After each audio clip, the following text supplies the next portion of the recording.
ಒಂದು ಸುಂದರವಾದ ಹಳ್ಳಿ.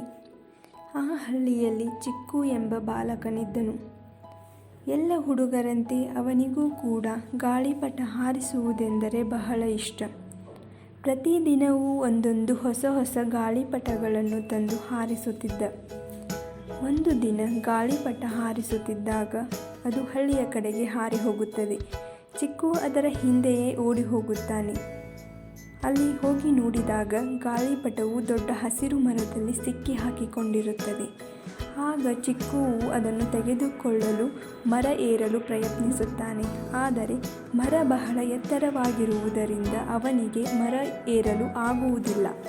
ಆಗ ಮರ ಮಾತನಾಡುತ್ತದೆ. ಚಿಕ್ಕು, ನೀನು ಎಷ್ಟು ಗಾಳಿಪಟಗಳನ್ನು ಹಾರಿಸುತ್ತೀಯೋ ಅಷ್ಟು ಹಸಿರು ಗಿಡಗಳನ್ನು ನೆಡಬೇಕು. ಚಿಕ್ಕು ಆಶ್ಚರ್ಯದಿಂದ ಕೇಳಿದ.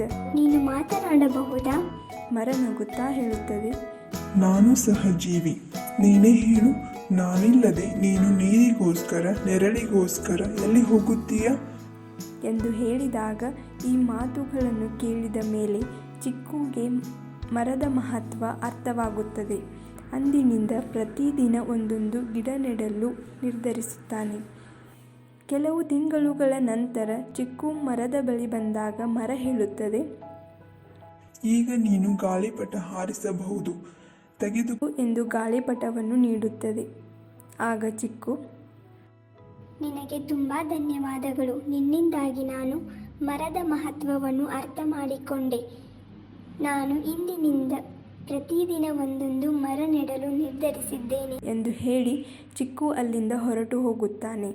ಆಗಿನಿಂದ ಹಳ್ಳಿಯು ಹಸಿರಾಗತೊಡಗುತ್ತದೆ.